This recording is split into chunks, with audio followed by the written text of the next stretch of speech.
On peut même se développer plus facilement ici qu'en Europe aujourd'hui. C'était ma plage préférée. Ils ont rasé et ils ont tout détruit. Les caméras des 7-Eleven, qui a volé le scooter? Les touristes. Qui a volé les courses sur le scooter? Tout le monde laisse ses courses sur son scooter. Et on part. Qui les vole? Touristes. D'avoir l'école gratuite, d'avoir les hôpitaux gratuits, l'éducation, la qualité de vie. Voilà, il y a énormément de bonnes choses en France. Voilà, pas cracher sur le pays. Attention, attention, si vous ne voulez pas juste visiter la Thaïlande, mais la vivre à la sauce locale, alors vous êtes au bon endroit.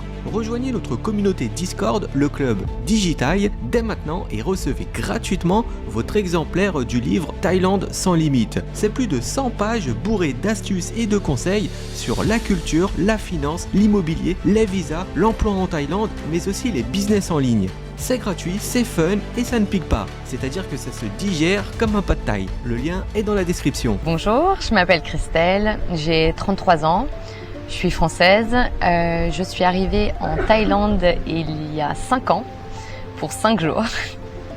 Et voilà, je suis toujours ici. J'ai ouvert au total sur ces 5 ans 3 restaurants, 2 qui sont encore ouverts. Et je suis très heureuse ici, même si je pense maintenant à changer. Du coup, avant de venir en Thaïlande, je travaillais donc dans une agence événementielle en tant que chef de projet. Je venais de terminer mes études et le boulot ne m'intéressait pas forcément. Enfin, j'étais pas très passionnée. Et ça se passait pas super bien, du coup j'ai démissionné et j'ai décidé donc du coup de me faire des super vacances à Bali et avec une escale en Thaïlande où je me suis dit bon bah pourquoi pas faire une escale de 5 jours. Et du coup ces 5 jours sont devenus 5 ans. Du coup je suis tombée amoureuse, j'ai rencontré quelqu'un. Le premier jour où je suis arrivée à Koh Phangan, sur ma petite île thaïlandaise. Et c'était prévu du coup d'être qu'un petit flirt de vacances. Et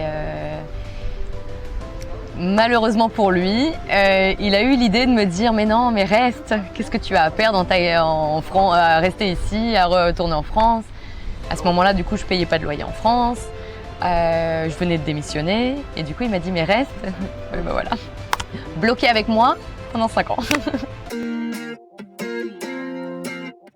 Alors mes premières impressions quand je suis arrivée en Thaïlande pour la première fois, donc c'était il y a 11 ans. Du coup je suis sortie de l'avion, sortie de l'aéroport et je me suis mangé une vague de chaleur, d'humidité et une odeur. Il y a une odeur très particulière quand on arrive à Bangkok. Et c'est l'odeur de la Thaïlande, c'est une odeur de Bangkok et je peux pas l'expliquer. Ça sent pas particulièrement bon, mais quand on retourne en Thaïlande et qu'on ressent cette odeur, eh ben on est content parce qu'on sait qu'on est arrivé en Thaïlande. Ça y est, c'est bon, c'est la chaleur, l'humidité et cette odeur, voilà. Alors avant de venir en Thaïlande, je m'imaginais que c'était un peu un pays du tiers-monde, qu'on allait vivre autour de paysans et que c'était des plages, des soirées, la fête, les vacances, des éléphants, des petits singes. Voilà, c'était un petit peu mon idée de la Thaïlande. Et au final, je me suis rendu compte que c'était quand même très développé. Qu'il y avait il y avait moyen de faire beaucoup de choses, qu'il y avait des choses qu'il y avait ici par exemple qu'il n'y avait pas forcément en France et qu'au final il y avait des grosses opportunités professionnelles en Thaïlande qui n'étaient pas d'aller faire des soirées ou d'avoir un hôtel. Il y a des choses bien plus intéressantes et il y a actuellement surtout depuis 2024, des grosses opportunités financières, business-wise. Pour moi-même, je vais envie de dire, on peut même se développer plus facilement ici qu'en Europe aujourd'hui. Alors je pense que ce n'est pas facile de se développer ici, mais ça restera toujours plus facile. C'est-à-dire que si on a un rêve ou on veut monter un business, c'est quand même beaucoup plus simple ici. Que ça soit financièrement, que ça soit au niveau des papiers, de la bureaucratie. Je pense qu'il y a déjà beaucoup de choses en Europe et qu'en fait, il y a moins de choses ici et que du coup, c'est plus facile le marché est encore assez ouvert. Donc c'est vrai que quand on est expat, il y a dans toutes les communautés, donc c'est pas seulement la communauté française, c'est pas seulement par exemple nous on a une très grosse communauté ici qui est israélienne et une très grosse communauté qui est russe. Donc ils vont rester entre eux, mais c'est comme les Français vont rester un peu entre eux, les Israéliens entre eux, les Italiens entre eux, les Russes entre eux, mais il y a des électrons libres un peu partout. Voilà, moi je suis très proche donc de la communauté israélienne parce que du coup mon ex-partenaire était israélien et du coup j'ai appris en fait à gérer cette communauté, à parler cette communauté et c'est des gens adorables et je fais beaucoup plus confiance à un Israélien qu'à un Français par exemple. Parce que si on va parler business avec un Israélien, il va te dire clairement on parle business. Et c'est un rapport très business entre nous. Un Français va essayer de... Voilà. Donc voilà, ça c'était mon petit rapport. Et on a aussi abordé le sujet du fait que ils viennent, ils s'installent. Donc il y a énormément de personnes qui viennent, qui s'installent et qui construisent. Et donc du coup, il y a une partie des locaux, les locaux pas thaïlandais, mais des locaux, on va dire des expats, qui voient ça d'un mauvais œil. Alors bien évidemment, c'est très énervant de voir son île se développer très vite, même si c'est une île qui depuis 11 ans se développe énormément tout le temps. C'est-à-dire que tous les 6 mois, tu reviens et il y a des nouveaux restaurants, il y a des nouvelles maisons, il y a des... Je pense que si j'avais eu la possibilité d'investir et de me faire construire ma maison, je serais déjà en train de faire construire ma maison. Donc j'ai pas envie de les critiquer pour quelque chose que je pense que si j'avais eu les moyens, je l'aurais fait. Voilà, ça c'est mon point sur... voilà. Même si des fois ça m'énerve, parce qu'ils ont pris ma plus belle plage, la plage de mes rêves, où je rêvais d'avoir ma maison. Voilà, donc voilà, je suis très énervée contre eux parce que ils sont en train de construire sur ma plage sauvage. Mais j'aurais eu les moyens, j'aurais acheté ce terrain et j'aurais aussi construit sur cette plage. Voilà, donc je pense qu'il y a quelque part, des fois, on n'est pas très honnête. Voilà. Avec des choses qui nous embêtent, parce que peut-être qu'on l'aurait fait. Du coup, ça a été un projet, en fait, où on voulait donc, du coup, faire de l'immobilier ici, donc, juste avant en fait, d'ouvrir le restaurant. Et notre projet, c'était d'acheter un terrain. Par exemple, d'acheter un rail, je donne un exemple, hein, d'acheter un rail. Et sur le un rail, on allait diviser le terrain en 4, faire construire 4 maisons, en vendre 3, et du coup, en avoir une gratuite. Avec le bénéfice. Donc, je sais ce qu'ils font. Je sais ce qu'ils font, mais encore une fois, j'aurais été capable de le faire. Donc, du coup, je critique pas. Qu'est-ce qui m'a attirée à rester ici? Bon, bah, du coup, l'amour. Je pense que pour beaucoup, c'est une très grosse motivation. J'ai aussi, du coup, trouvé, je vais dire, ma voie, puisque je me suis sentie en fait très à l'aise à ouvrir un business par moi-même et à pouvoir ne plus dépendre de quelqu'un, ne plus travailler pour quelqu'un et du coup être à mon propre compte. De plus compter tes heures, mais parce que ça te fait plaisir en fait et que tu vis... voilà. Une autre motivation de rester en Thaïlande, bien sûr le temps, la qualité de vie. Je pense qu'en Europe, on est encore très stressé dans notre vie quotidienne, même si on s'en rend pas compte. Et ici, et en fait, on s'en rend compte à bout d'un moment en fait à vivre ici, et c'est plus le même stress. C'est-à-dire qu'on va stresser parce que bien évidemment, on a des problèmes ici, comme partout, que ce soit au niveau du business, que ce soit au niveau de la vie, financièrement, amoureusement, il y a du stress. Mais on arrive à prendre les choses avec beaucoup plus de calme parce que la vie est plus calme. Les gens sont moins stressés. On n'a pas ce côté métro, boulot, dodo. Moi, je venais de Paris, donc voilà, une vie à 200 à l'heure et toujours en fait en activité et en stress, et qu'aujourd'hui, bon bah voilà, c'est relax. Pour moi, c'est ça qui est très intéressant ici en fait, c'est de rencontrer des gens qui sont très différents de nous. Justement, des gens avec qui, par exemple, en France, à Paris, j'aurais jamais parlé avec ces personnes-là. Aujourd'hui, ma meilleure amie ici, même mes meilleures amies en Thaïlande, sont des personnes qui sont mes opposés, avec qui jamais j'aurais eu un rapport amical en France. On change complètement. On est beaucoup plus ouvert d'esprit. Enfin, je parle personnellement, je me suis énormément ouverte et il y a beaucoup d'a priori ou de choses que je pensais de moi-même en fait qui sont juste en fait dilapidées. Et du coup, j'adore parler avec des personnes qui sont complètement différentes de moi, qui ont des idées différentes. Et je pense qu'en fait, c'est juste une question de savoir laisser être ouvert d'esprit et savoir accepter que quelqu'un a une autre opinion. Très important. Alors du coup, les différences culturelles, je les ai vraiment senties, surtout dans les restaurants. Je pense que nous, Français, on est très exigeants et il faut savoir s'adapter. Voilà, on n'est pas devant les mêmes personnes. Ils ont un ego très supérieur au nôtre. Voilà, on n'est pas supérieur à eux et il faut se rappeler qu'en fait, on est des invités chez eux et qu'il faut les respecter. Et il y a un problème de langue, c'est-à-dire qu'ils parlent anglais, mais ils ne parlent pas couramment comme nous, on pourrait parler anglais. Du coup, ils vont analyser notre ton, et c'est pour ça que des fois, on peut être un petit peu mal élevé. On va se dire « Ah, mais pourquoi ça prend du temps ?» ou « Oh, pourquoi mon plat est arrivé, après celui de mon partenaire ?» Et généralement, on se plaint parce que les plats n'arrivent pas en même temps. C'est la Thaïlande, on chill, tout va bien. Et on demande avec un sourire. Excusez-moi, je voudrais juste savoir quand est-ce que mon plat va arriver. Oh, j'ai un petit peu faim, vous savez quand ça va arriver. Et tout va bien se passer. Mais voilà, il faut savoir en fait s'adapter aux personnes qu'on a en face de nous. Il faut savoir qu'elles sont face à des touristes qui peuvent être très mal élevés dans leur quotidien depuis des années. Et que du coup, leur tempérament est plus short, ils ont moins de patience.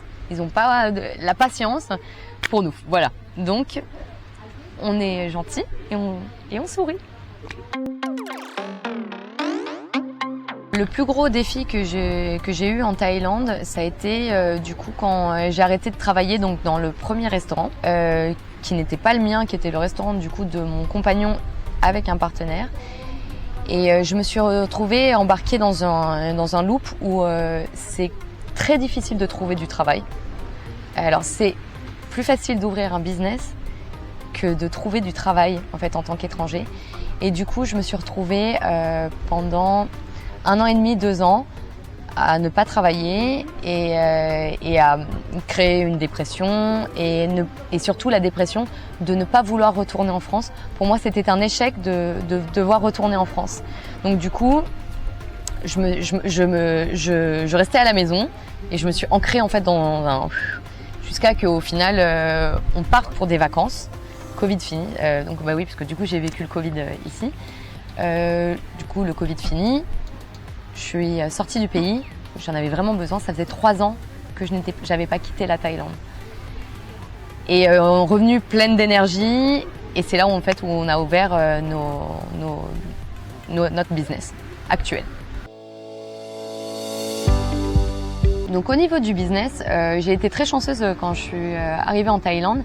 C'est-à-dire que mon compagnon qui habitait déjà ici, m'a proposé en fait d'ouvrir une compagnie et d'avoir un work permit avec lui. Et ça faisait 2 mois que j'étais ici. Du coup, au bout de 2 mois, j'étais déjà avec une compagnie, un work permit, une adresse et la possibilité de travailler en fait du coup dans le restaurant de sa famille. Et du coup, voilà, donc ça a été mon premier boulot. Donc voilà, j'ai travaillé dans un restaurant et Je l'ai suivi dans son projet, c'est-à-dire qu'il était sur le point d'ouvrir son propre restaurant. Et du coup, ça a été mon deuxième boulot.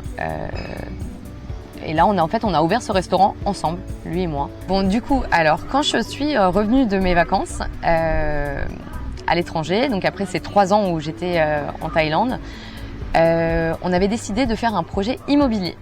Et en fait, en passant devant un food court, on s'est dit pourquoi pas checker s'il n'y a pas une place de libre pour faire un petit stand, c'est-à-dire que le temps que peut-être que le business immobilier prenne, au moins ça nous fera un petit revenu. Là.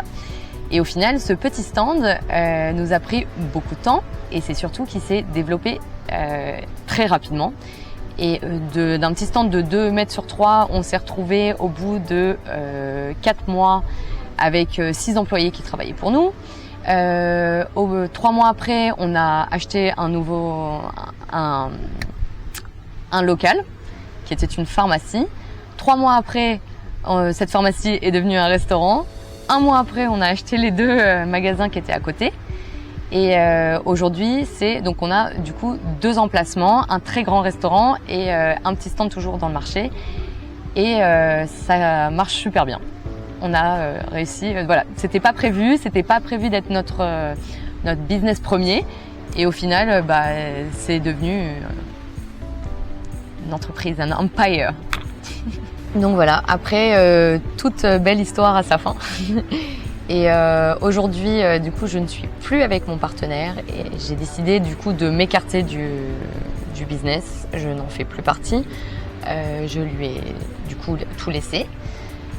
Et du coup, je suis en reconversion professionnelle. Je souhaiterais peut-être travailler en ligne, voilà, en tant que nomade, et peut-être même du coup changer de pays. Du coup, pour moi, le problème de communication avec les Thaïlandais, ça va être la barrière de la langue. C'est-à-dire que bon, alors c'est bien évidemment pas pour tous, mais bon, pour la plupart, ils ont un anglais qui est pas extraordinaire et que du coup, des fois, ils vont s'énerver parce qu'ils ne nous comprennent pas. Et en fait, ça va les énerver en fait de ne pas nous comprendre. Et du coup, tout de suite, ils vont partir. Et c'est à ce moment-là qu'il faut les calmer et leur dire « Oh non, il n'y a pas de problème ». Voilà, il faut savoir prendre sur soi ici. Prendre sur soi et comprendre que des fois, voilà, on met notre ego de côté, même si on a raison, même s'ils sont énervés pour rien, on s'énerve pas. Et c'est eux en fait qui vont du coup se relax avec nous et c'est comme ça. Voilà, c'est mes rapports avec eux. Du coup, ma relation avec les locaux thaïlandais, je vais dire que j'ai fait le choix par expérience et avec le temps de ne pas m'associer au niveau business avec eux. Voilà, donc on garde des relations cordiales. J'ai une famille thaïlandaise que j'adore et avec qui je vois tous les jours et je leur fais confiance à 2000%. Maintenant, de toutes les façons, il n'y a même pas d'idée de faire un business ensemble, donc comme ça se pose pas. Mais je fais très attention à avec qui je parle, j'interfère et je mets dans ma vie. Voilà, je suis très méfiante à ce niveau-là. Et avec les Birmans, parce qu'on a aussi beaucoup du coup de Birmans, que je peux dire que ce sont des locaux. Du coup, principalement, du coup, c'est des employés. C'est des gens qui sont adorables. Pour le coup, c'est des enfants, pour la plupart. On va dire qu'ils ont un peu une mentalité très enfantine, très différente des Thaïlandais. Mais moi, je les adore. Et c'est des gens, par exemple, qui sont très pudiques et qui, aujourd'hui, dès qu'ils me voient, on s'enlace, on se fait des câlins, my love. Donc, j'ai réussi à avoir des super rapports avec eux. I love Burma. Oui, les Thaïs sont motivés par l'argent, surtout dans le sud. C'est clairement business. Voilà, donc on est... comment ils vont pouvoir profiter de nous, comment ils vont pouvoir nous prendre de l'argent, ou même s'associer avec nous. Ça ne veut pas dire que ça va être mauvais, hein, mais ils savent que les étrangers ramènent de l'argent. C'est comme ça, c'est très motivé par l'argent. Dans le nord de la Thaïlande, je dirais que c'est différent, parce que ce sont du coup, je vais même citer principalement Chiang Mai, c'est l'aristocratie thaïlandaise et ça se ressent. C'est-à-dire que les rapports avec eux sont très différents et au contraire, ils vont payer et ils veulent nous inviter, ils ont voyagé et ils sont très heureux de rencontrer des étrangers et ils ont la relation comme si nous, on rencontrait un étranger dans notre pays, en France, et qu'on avait juste envie de savoir comment ça se passait voilà, en France. Donc, en fonction d'où on est en Thaïlande, mais je vais dire que dans le sud de la Thaïlande, les îles Phuket, Pattaya, Koh Samui, Koh Phangan, complètement intéressée. Du coup, je vais parler d'une expérience alors qui n'est pas personnelle, qui était du coup sur la famille de mon partenaire, qui était ami depuis 20 ans avec un Thaïlandais. Et c'était logique que dès que cette personne en fait avait un problème, du coup, sa famille et la famille de mon partenaire aidaient ce Thaïlandais. Pour aller à l'hôpital, un petit peu d'argent par-ci, un petit peu d'argent par-là. Un jour, on lui a demandé en fait de venir travailler pour nous. Du coup, on a proposé à cette personne en fait d'être le contremaître de notre projet. Et ça faisait 20 ans qu'on était amis. Et il nous a proposé un travail qui était hors de prix. Du coup, on lui a dit, écoute, non, c'est hors de prix. On va trouver quelqu'un d'autre. Et en fait, on a pris une autre team. Et il nous a ramené la police. Et il a décidé de plus jamais nous parler. Alors, mes relations avec la communauté française, comment dire? J'en ai aucune. C'est-à-dire que je suis arrivée en fait en Thaïlande et on va me détester. Je me suis mise du coup sur un groupe de Français. Et je n'ai pas du tout aimé la mentalité en fait des expats français en Thaïlande. Et du coup, j'ai décidé de faire une croix sur la communauté. Et de toutes les façons, j'étais avec quelqu'un qui venait d'une autre communauté. Du coup, en fait, je me suis rapprochée de l'autre communauté. Et je suis tellement heureuse de ne pas être proche des Français en Thaïlande. J'ai quitté en fait la France pour ne pas être en France et ne pas être autour de Français. Et je suis très contente de ça. Et pour moi, je n'aime pas du tout la mentalité expat française. Pour moi, les expats français, encore une fois, on va me détester pour ça. Ils sont imbus de leur personne. Ils pensent que parce qu'ils sont venus, ils ont arrivé ici il y a 10 ans, 15 ans, 20 ans, c'est les rois de la Thaïlande. Ils regardent les autres Français de haut. Ils sont pas du tout helpful et solidaires en fait. Ils sont même mauvais avec les Français qui viennent d'arriver ici. Alors ils l'ont pas été spécialement avec moi, mais je l'ai vu avec d'autres. Et je me suis dit que c'était une communauté dont je ne veux absolument pas faire partie. Et du coup, je suis très contente de m'être écartée complètement de la communauté française et d'avoir des amis de partout, peu importe, partout dans le monde, mais parce que j'ai choisi ces personnes pour leurs valeurs, pour ce qu'elles m'apportaient et non pas pour leur nationalité.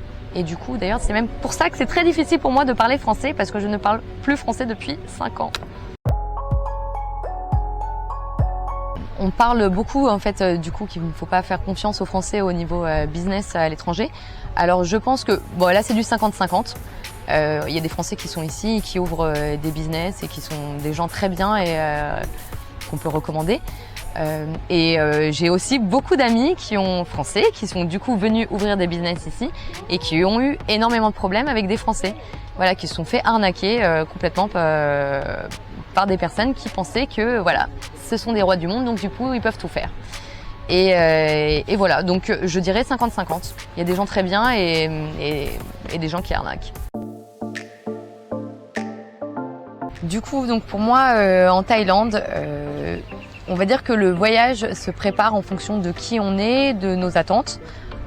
Si on est une famille, si on est deux petites jeunes célibataires, si on est un groupe de garçons, si on est voyageur, si on a envie de faire la fête. Donc voilà, il y en a pour tout le monde. Les spots pour moi incontournables, bien évidemment, c'est dans le sud, Koh Phangan. Du coup, c'est là où j'habite. Pour moi, c'est la plus belle île. Là avec le plus de charme, donc la moins développée, on va maintenant elle est très développée, mais où il y a encore du charme, je dirais, par rapport à Koh Samui par exemple, ou par rapport à Koh Tao qui est devenu pour moi qui est du coup plus petit, du coup plus touristique. Après, pour moi, ma ville préférée, c'est Chiang Mai. La population est incroyable. C'est-à-dire que pour moi, les Thaïlandais de Chiang Mai sont les meilleurs Thaïlandais de toute la Thaïlande. Ce sont des personnes qui, quand elles vont venir vous parler vont parler avec le cœur et elles sont vraies. Et pour moi, c'est quelque chose qui a été très important pour moi, c'est d'avoir une relation qui est pure avec les Thaïlandais. Du coup, Chiang Mai. Café incroyable, c'est-à-dire que par exemple, les coffee places à Chiang Mai sont bien meilleurs qu'en Europe. On a des coffee places, pour moi, j'ai l'impression d'être à New York.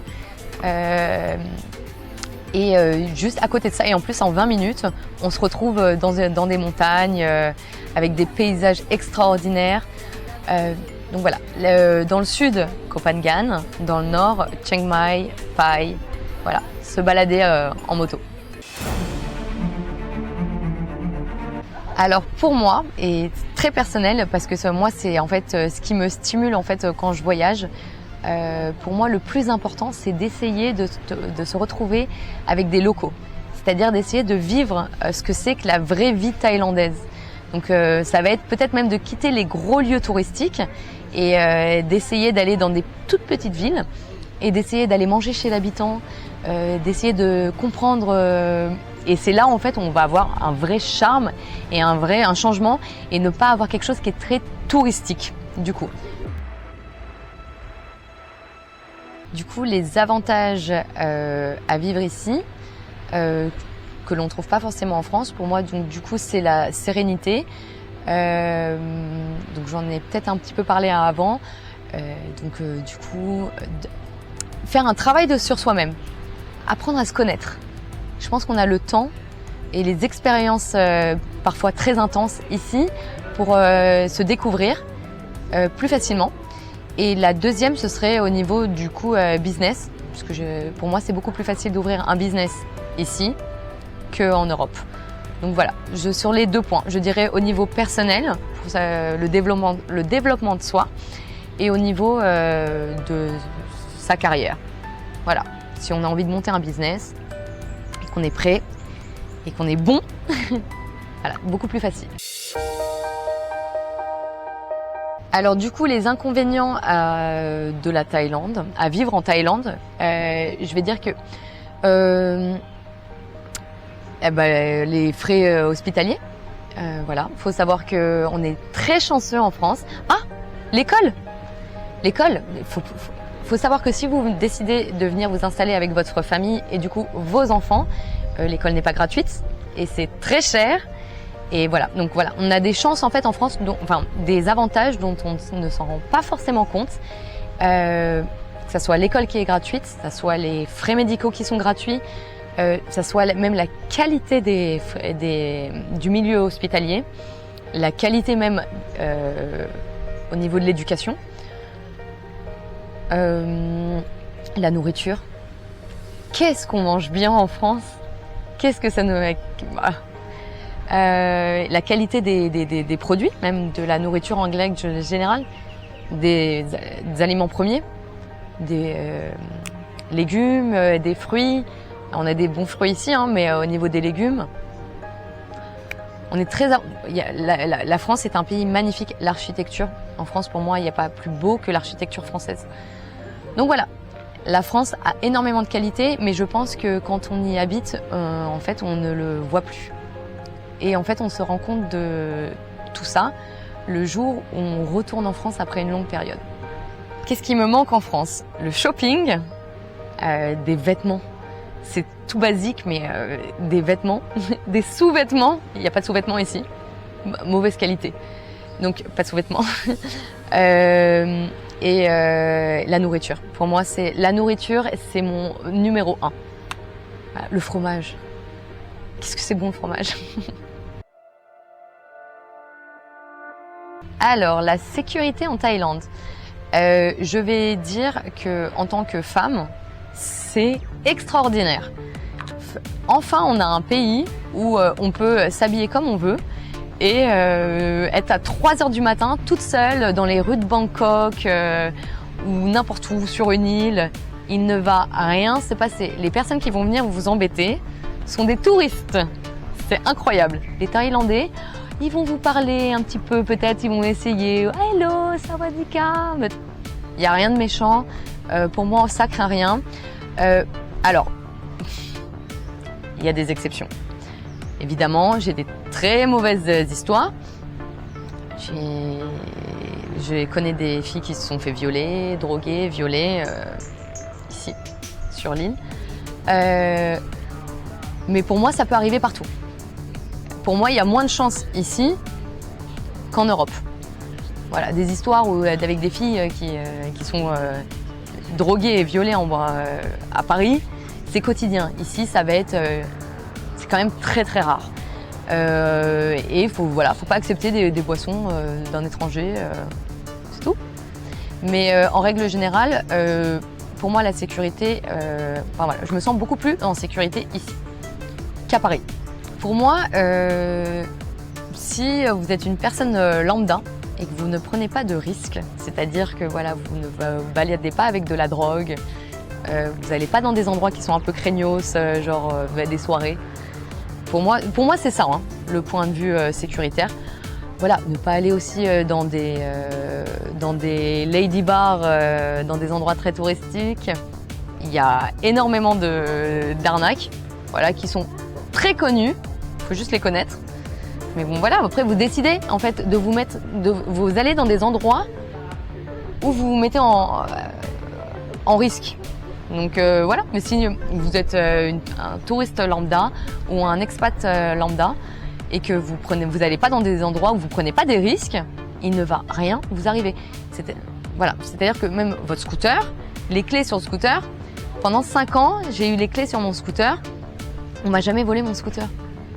Aujourd'hui, oui, pourquoi? Parce que c'est les touristes qui sont revenus et qui vont voler. Pas les Thaïlandais. Je ne laisse plus mes clés sur mon scooter. Mais je l'ai vu. J'ai vu mes amis, les caméras des 7-Eleven. Qui a volé le scooter? Les touristes. Qui a volé les courses sur le scooter? Tout le monde laisse ses courses sur son scooter. Et on part. Qui les vole? Touristes. Du coup, ma vie, je vais dire une journée typique en France pour moi. Donc c'était de me réveiller, de prendre le métro, d'aller travailler, de temps en temps d'avoir des after-work, voilà, un petit verre de vin, et puis on rentrait à la maison et ça recommençait. Voilà. En comparaison, quelle va être par exemple ma journée de travail en Thaïlande? Je me réveille le matin, je vais dans mon café préféré, avec une super famille qui me connaissent, qui me prépare mon petit café. Je vais après aller travailler en scooter avec une vue incroyable où la mer, le soleil, les palmiers. Et du coup, j'arrive dans mon business, je travaille pour mon business. Et si jamais c'est une journée typique dans mon business, après je rentre à la maison. Voilà. Et une journée typique en Thaïlande quand je ne travaille pas, on se lève le matin, pareil, petit café, le petit breakfast, dans des cafés extraordinaires. Aller à la plage, retrouver les amis, papoter, aller sur un super rooftop, aller prendre un verre, aller au restaurant parce que le restaurant coûte moins cher que de manger à la maison. Et oui. Donc c'est les petits avantages ou inconvénients de la Thaïlande, c'est-à-dire que manger au restaurant, c'est moins cher que de faire ses courses et d'aller cuisiner chez nous. Un week-end en France où normalement on va au cinéma, on va aller peut-être faire une exposition, on va aller découvrir, on va aller marcher dans des rues, même si c'est notre ville natale ou qu'on n'a jamais vu. En Thaïlande, c'est un peu répétitif. C'est-à-dire qu'en fait, il y a un moment où on a tout vu. Voilà. Et donc c'est pour ça que c'est très important de sortir du pays et de se recharger. C'est au moment, en fait, on s'en rend même pas compte, mais en fait, on n'apprécie même plus en fait la plage, on n'apprécie plus parce qu'on les a toutes vues en fait. Donc du coup, sortir du pays, revenir, très important. Règle numéro 1. Alors moi personnellement, je pense que j'ai vécu toutes les situations possibles financièrement en Thaïlande. C'est-à-dire de ne rien avoir à être très très large financièrement. Donc voilà, ça dépendait en fait de mes 5 ans. Je suis arrivée, j'avais de l'argent de côté, donc ça allait, je faisais attention, mais je vivais bien. J'ai eu la période où du coup je travaillais pour quelqu'un, donc pareil, j'avais de l'argent, mais je faisais quand même très attention. Et puis il y a eu la période où je n'avais plus d'argent, et là c'est très compliqué. Il y a un aspect quand même qui est assez, moi personnellement, avec les gens que j'avais autour de moi, qui est très solidaire, donc on m'a aidée en me logeant gratuitement, en m'aidant. Et j'ai eu des périodes où j'étais je gagnais très très bien ma vie. Et dans ce cas-là, alors là c'est un paradis. C'est-à-dire que voilà, c'est restaurant tout le temps, c'est super maison, c'est vacances, c'est shopping, c'est on compte plus. Et voilà. Alors pour une personne qui veut venir s'installer en Thaïlande, moi je dirais déjà de venir avec un budget déjà. Faut pas arriver les mains dans les poches. Le mieux ce serait d'avoir un travail en ligne et d'avoir en fait des revenus européens et du coup de pouvoir vivre ici avec donc du coup la qualité de vie d'ici, les prix d'ici, mais avec un salaire européen. Et si jamais vous décidez d'emménager et que vous souhaitez ouvrir votre business, d'avoir vraiment la matière pour venir ici, parce que ce n'est pas, vous ne vivez pas pour 1 000 € par mois. Ça n'existe pas, ça n'existe plus. Alors pour moi, c'est un mythe de dire que la vie en Thaïlande ne coûte rien, surtout maintenant. On va dire que c'était le cas il y a 10 ans, ou même il y a 5 ans, ça allait encore, même si ça avait augmenté. Aujourd'hui, la vie coûte cher. On n'est plus sur un pays du tiers-monde. Si on prend même le lieu sur lequel j'habite, donc Koh Phangan, aujourd'hui, ça coûte plus cher que de vivre à Paris. Là, je parle du logement. Déjà, il n'y a plus de logement, donc ça sert à rien de venir s'installer. Et deuxièmement, ça coûte une fortune. On est sur pour une petite maison, pour 2 personnes, en haute saison, on est sur du 1 500 € par mois. Donc aujourd'hui, à Paris, voilà, tu paierais 1 200 € pour un 2 pièces. Bon voilà, c'est ce que tu payes aujourd'hui. Enfin, tu payes même plus ici aujourd'hui en haute saison. Et de plus de ça, il n'y a plus de maison. Voilà, on est saturé. Donc, et au niveau de la nourriture, pareil. Je dirais que voilà, si on décide d'aller manger dans un petit bubu thaïlandais, vous allez manger pour pas cher, vous allez manger pour 3 €. Et encore, vous allez peut-être à dépenser un petit peu plus, mais on va dire 3, 4, 5 € avec le dessert, la boisson. Si vous décidez d'aller manger européen, parce que en fait, il y a un moment, en fait, si vous décidez d'habiter ici, ça va vous manquer la nourriture européenne et c'est ce que vous voulez manger 90% du temps. Ça coûte son prix. Voilà, on est sur du 15 €, 20 € par personne pour aller au restaurant et prendre un plat et un verre de vin. Voilà, le vin est 3 fois plus cher ici qu'en France, par exemple, faut le savoir. Alors, mon expérience au niveau de la vie nocturne en Thaïlande. Tout dépend de l'endroit où on est en Thaïlande, encore une fois. Mais en règle générale, en tant que femme, très secure, vous pouvez sortir, vous pouvez vous habiller comme vous voulez, vous rentrez à l'heure que vous voulez, vous pouvez prendre un taxi, vous n'aurez pas de problème avec le taxi. Vous aurez des problèmes avec les touristes qui vont peut-être venir vous emmerder. Mais en quelque chose d'assez banal et d'assez régulier, ne pas accepter de boissons que vous ne voyez pas, qui n'a pas été faite devant vous. Voilà, j'ai une mauvaise, pas personnelle, mais une mauvaise expérience que je connais. Mais en règle générale, très sécure au niveau des femmes. Au niveau des hommes, très sympa. Donc, on a une très grande vie nocturne en Thaïlande.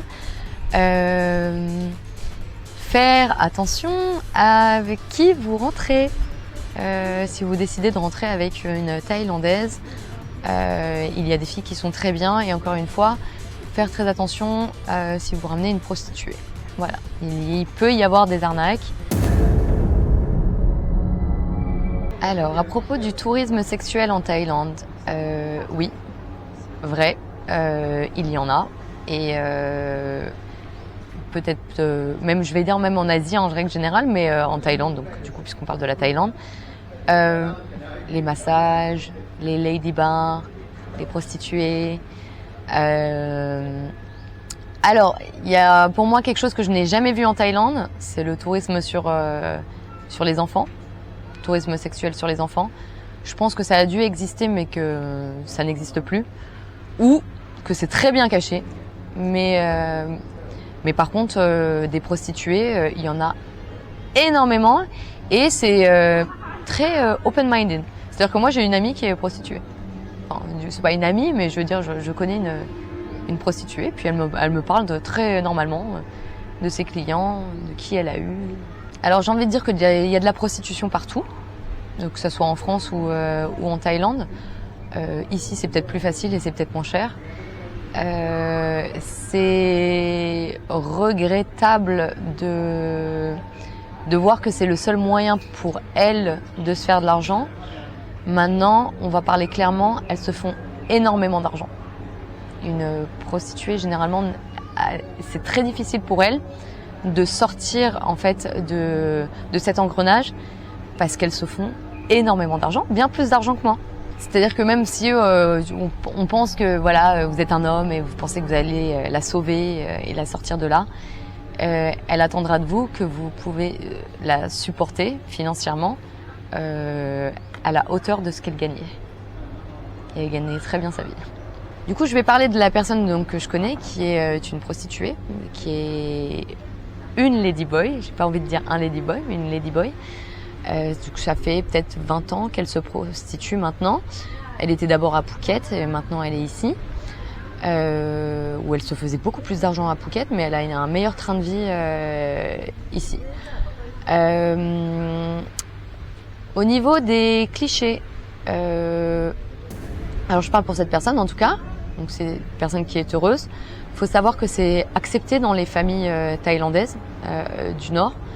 Ils savent qu'en fait ces filles-là vont ramener en fait de l'argent en fait à la famille, donc elles font ça pour aider la famille et avoir un train de vie assez décent aussi pour elles, mais majoritairement pour aider leur famille.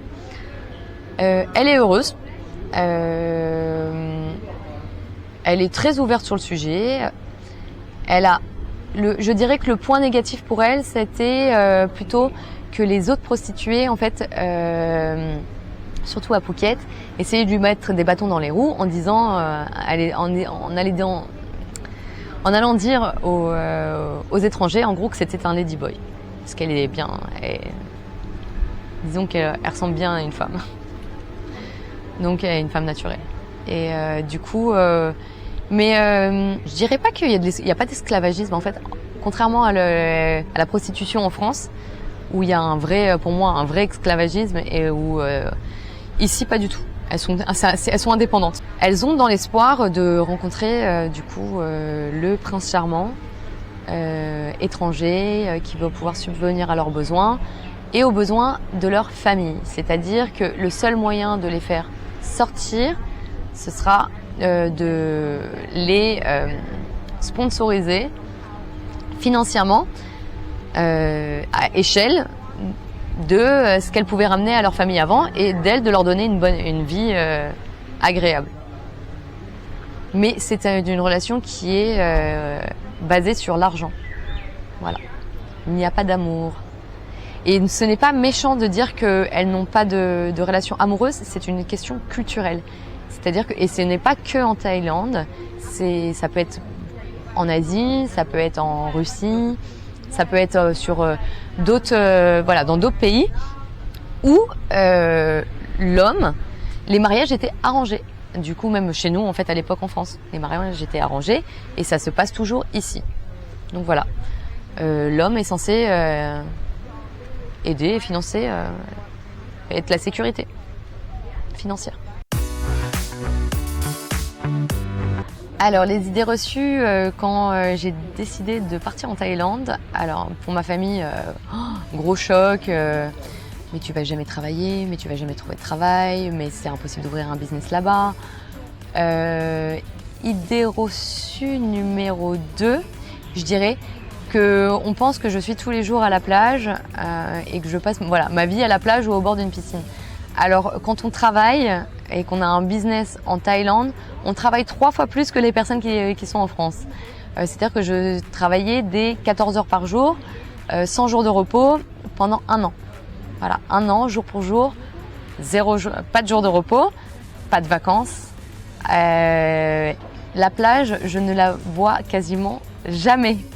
Voilà, alors là, du coup, en ce moment, comme je suis en transition, c'est vrai que j'en profite un peu plus, surtout que je suis j'ai fait l'hiver là en France, donc très heureuse d'avoir la mer, mais on ne va pas à la plage du tout, en fait. On n'a pas le temps, on travaille.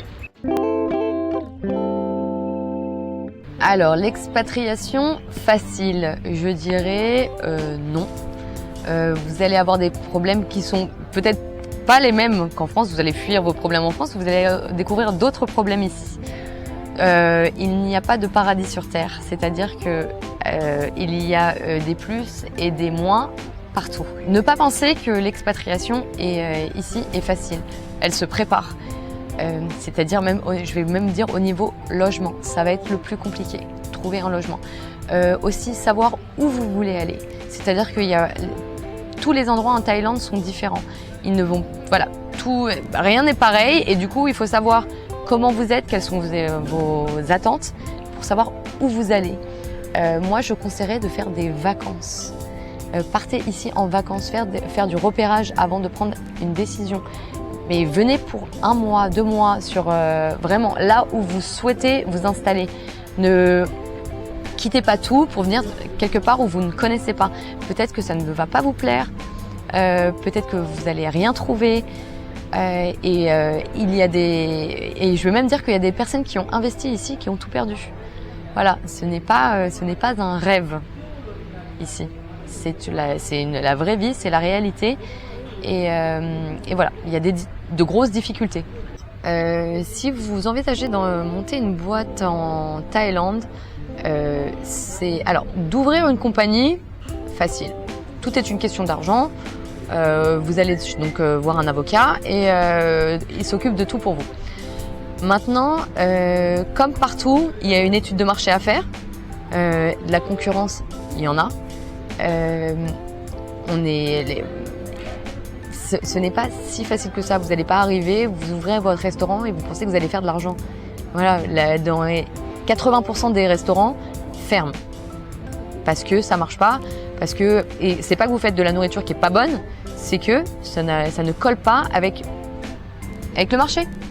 Donc voilà, il n'y a pas de c'est pas si facile que ça. C'est-à-dire, il faut avoir la bonne idée. Voilà, je pense que c'est comme partout. Il n'y a pas de recette miracle parce qu'on est en Thaïlande, ça va exploser. Il faut avoir la bonne idée, il faut faire une vraie étude de marché en amont. Il ne faut pas penser qu'on arrive qu'on a des problèmes en France et qu'en venant ici en Thaïlande, nos problèmes seront réglés. Si on a des problèmes personnels ou des addictions, tout va être démultiplié, ça va être encore pire. Donc voilà, je pense que si vous décidez de venir en Thaïlande, venez avec un vrai projet, venez quand vous êtes solide psychologiquement et en bonne santé. Voilà. Alors, premier conseil, venez en prospection. Prenez des vacances et testez tous les endroits de la Thaïlande où vous avez des petites idées pour voir déjà là où vous vous sentez le mieux. Regardez et même restez un bon moment, c'est-à-dire restez au moins 1 mois et demi pour comprendre, parce que on commence à voir des choses qu'on ne voyait pas les premiers jours. Deuxième conseil, venez avec un plan. Venez avec quelque chose de concret. Voilà, ne venez pas comme ça avec votre bagage et pensez que vous allez faire quelque chose ici. Et troisièmement, venez avec de l'argent. Alors, je ne sais pas si c'est parce que j'ai grandi ou si c'est mon voyage ici, mais je dirais que c'est beaucoup mon voyage ici. J'ai changé sur ma personnalité, j'ai appris énormément. J'ai appris à arrêter de me plaindre. J'ai appris à apprécier les petites choses, j'ai appris à m'apprécier moi-même, à être vraie. Ne plus qu'il n'y ait plus de jeu. Du coup, un gros travail personnel sur moi-même, voilà, sur savoir m'adapter à quelque chose qui était différent, casser les codes qu'on avait en France pour autre chose, puisqu'on n'est pas tous pareils. Au niveau business, du coup, j'ai appris à monter un business avec les difficultés et les réussites. Mais voilà, donc professionnellement, je pense que j'ai énormément appris. Et puis, j'ai aussi appris à aimer la France et à apprécier tout ce qu'on a.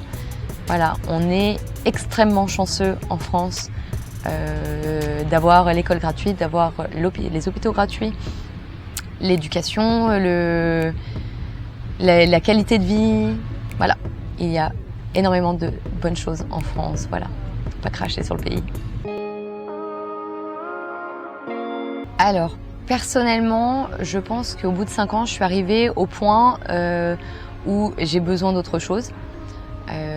Voilà, moi j'ai envie de partir. Je suis en train d'essayer de trouver une possibilité de partir ailleurs. Voilà, ne pas retourner en France, mais voilà, une nouvelle aventure quelque part. Et professionnellement, du coup, je recherche du travail en marketing, communication, quelque chose en ligne. Pour pouvoir me donner en fait cette liberté de pouvoir partir quelque part d'autre. Là, je viens d'une ville, donc de Paris. J'ai été très contente de faire 5 ans sur une île, mais là, l'envie maintenant actuelle, c'est de retourner dans une ville, dans une grande ville, avec de la circulation, avec du trafic, du shopping mall, avec plein de choses, tout ce qui nous manque ici. Voilà, je suis en saturation d'être sur une toute petite île. J'ai besoin de grandeur. Voilà, New York, Tel Aviv, Tokyo, pas Paris.